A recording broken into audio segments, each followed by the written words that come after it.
Also YouTube, Dad here from zephyr wargames, bringing you a different kind of video today. So today I'm going to bring you our top 10 XYZ generic monsters. So by generic I mean this won't include Infinity because that's mainly for machine types, and it won't include stuff like Satellarknight Deltaros or Breaksword because yes, their effects are good, however their effects start to become better in specific decks, or mainly their own art type decks. So the 10 cards I've got in front of me here are, in my opinion, the better or the best generic 10 cards of the XYZ extra deck. Now I have had to, it has been really hard to actually do, to be honest, because I've had to leave out stuff that I feel is still really good. They just don't see as much play, or they're not as good compared to some of these cards in here. So, without further ado, I'm going to go straight through them. Now, number one, well, they're not in any particular order, but the first card I'm going to drop down is obviously Castel. Now, Castel is played from in near enough every deck that has the ability to make it. So it could be in a Blue Eyes deck if you've got 2 rank 4 monsters. It can be in a Dark Magician deck. It can be in a Red Eyes deck. It could be in any deck in existence as long as you have 2 level 4s in there, and he's always seen. Like I find it's very, very rare. I'm not saying there isn't decks out there that don't run him, but it's very rare that you don't see him in a deck. My second one up is Gargoyle Cowboy. Now, it's not the most OP card ever made, but it's kind of like Castel. It's not the nicest way to win, but Cowboy wins games. There's no more to be said about it. Like, it's not it's not the nicest one. It's a little bit dirty to win that way. However, it wins you games. Like, what more could you ask from an XYZ monster than for it to win you games? So, Gargoyle Cowboy goes straight in there for me. Next one, Abyss Dweller. Simply because it's a staple card. There are quite a few decks at the moment that rely on graveyard effects, and Abyss Dweller is, again, it's a generic rank 4 that you put in near enough 90% of decks out there, and it shuts your opponent down or slows them down dramatically. My next one, now you can put this down as a 2-card one, or you can disregard it completely out of the top 10 if you want to count it as 2 cards, but I count Utopia the Lightning with Utopia as kind of like 1, because my reasoning behind that is, number one, the reason Utopia Lightning is in the top 10 and it's with Utopia is because Utopia makes Lightning generic for everyone to use.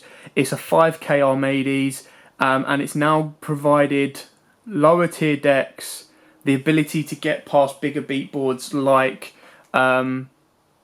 Cosmos and Chaos Maxes and stuff like that. And if Towers was still around, it would be the out to that. I count it as 1 because it's very rare that you'll see Lightning on his own, and it's very rare you'll see Utopia on their own, unless in a specified deck. So in every deck you kind of put these in, even though it takes up 2 spaces, they're kind of seen as like 1 card. So Lightning goes straight in there for me as well. Next one, sorry, hit the camera. Next one is Dante. Now again, Dante is played in a majority of level 3 decks that it helps with graveyard effects. Anytime you want stuff in the graveyard, as long as you can make him, you make him. Now, obviously, he's been the centre of quite a lot since he's released in Duelist Alliance. I think it was, what, 2014? I could be wrong. But since then, Dante has always been circling that ban list. Every single time people are like, why is Dante still at 3? Why isn't Dante limited? And I don't know the reason behind that, but the reason people want him limited is because they know that he is strong as heck. Now, with the addition of Beatrice, he's made even better. But obviously, he shines most in BAs and burning PKs and stuff like that. However, you put him in generic rank 3 decks, and it's so easy to make a little rank 3 engine with Terratops and Tockenborgs that near enough any deck that wants their stuff in the graveyard could play a Dante. Now on to Red Eyes Flare Metal Dragon. Now again, this card is one of my favourites in my Dark Magician extra deck, apart from Abon himself. But the fact that he can't be destroyed by card effects while it has XYZ material, and the fact that you don't have to detach to activate his 500 burn effect, again, Red Eyes Flare Metal wins you games. And it's just as simple as that. Like, he just absolutely rules it. If you've got a rank 7 deck and you're struggling to finish the game off, you bring this guy out and your opponent can't very rarely do anything. He can't clear it with Regeki, Dark Hole, anything like that. They need to top deck like a Kaiju just to help you out. Next one is number 11, Big Eye. Now, some people can question it, which is absolutely fine. Now, it was between Big Eye and Volcasaurus, and the reason I chose Big Eye was the pure fact that I know most cards in today's meta are unaffected by card effects or can't be targeted. However, Big Eye, the cards that aren't like that, Big Eye changes the game. You bring Big Eye out, you can steal your opponent's main card that they're waiting on. You could steal their XYZ monster and their materials. And I mean, obviously, further on down the line, you could steal your opponent's Big Eye and then use their Big Eye to steal another one of their cards. So it helps you massively clear out boards. He's not perfect. He's probably circling around the level 10th position kind of thing if you were to put it in order like that. But again, this isn't just a random order. But yeah, Big Eye is another generic rank 7 that I think helps change games. My next one is number F-Zero Utopic Future. Now again, this card doesn't see a huge amount of play. However, he does change games. Yes, he can be bounced. Yes, he can be Kaiju's the same as the others.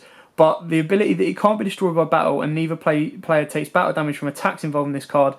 And then it steals the opponent's monster without targeting. So it steals it until the end of the battle phase, and then if it would be destroyed by a card effect, you detach a material from it instead. So he protects himself, and non-targeting steals your opponent's monsters. So let's just say your opponent drops a Chaos Max, F-Zero attacks it, no damage taken, so you're not losing anything. And then straight away, you've got a 4K beta to attack your opponent. And I mean, if they've got egg in defense, you're close to game. So number F-Zero Utopic Future is another one of my great generic cards that I like. Next one is number 81, Super Dreadnought Rail Cannon Super Dora. Now this one can easily be a Felgrand. They're pretty much similar.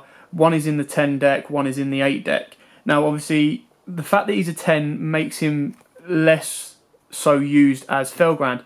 However, the difference between this card and Felgrand is the fact that it has such a big defense and attack.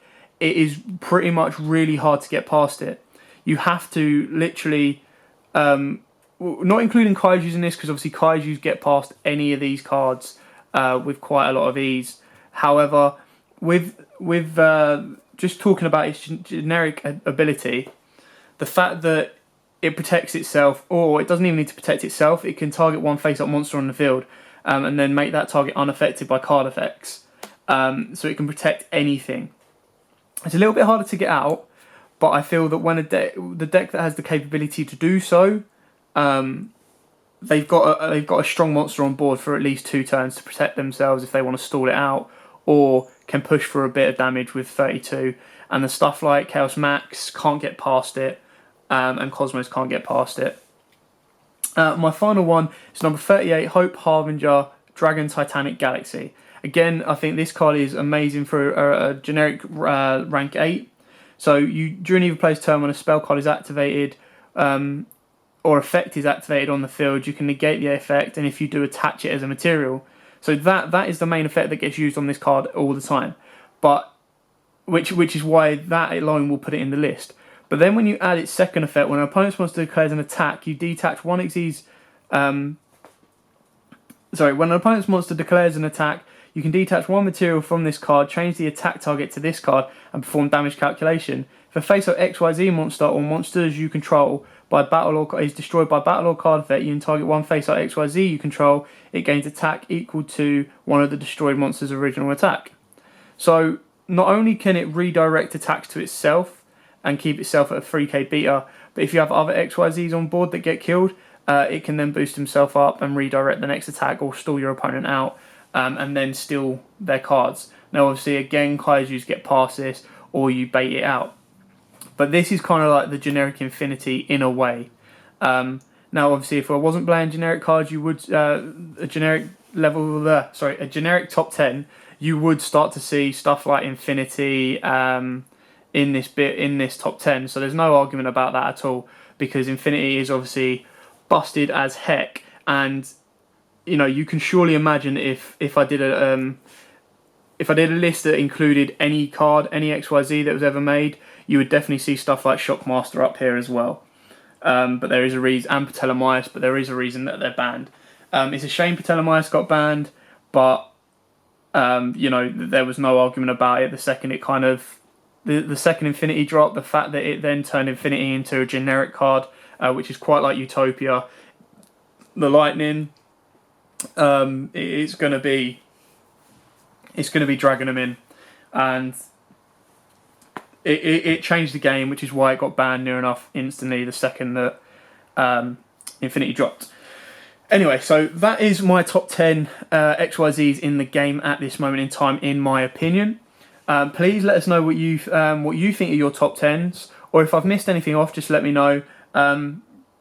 Like I said, it was a really tough choice. I could easily have a top 50 with some of the XYZ cards that are out there, some more so than others. But just to narrow it down to top 10 was quite challenging, but it was nice to see the range of XYZs that the game has. If you like this video, please give it a big thumbs up, and if it does well, I'll definitely be happy to do top 10 synchros, fusions, and start doing a top 10 section just so everyone can see top 10 banned cards, top 10 cards that aren't banned, top 10 pair of cards, like the combo cards, so top 10 combos or top 5 combos, or just do a combo series where we go through different decks like hero combos, Tellarknight combos, Dark Magicians, Blue Eyes, so on and so forth. So yeah, let us know what you think of in the comments below. Give it a big thumbs up. Thanks for watching. Like, comment, subscribe, share, whole 9 yards. And as always, guys, oh wait, before I go, please check out our giveaway. So it is the last day of our giveaway. It ends tomorrow, and it's for the Yu-Gi Legendary Decks 2. So all you have to do is give us subscribe to our channel, like Lost Art's Facebook page. If you've already done that, all you need to do in the comments below on that video, not this video, is just tell us what your favourite Yu-Gi-Oh card is. It's as simple and as easy as that. So thanks for watching, guys. Like, comment, subscribe, share, and as always, happy dueling. If you like that video, why not check out our other videos available? We've got more deck profiles, pack openings, and of course duels. And don't forget to click on the most important button of all, that subscribe button, right in the bottom left hand corner. So thanks for watching this video. We hope you can join us some more, and as always, happy dueling, guys.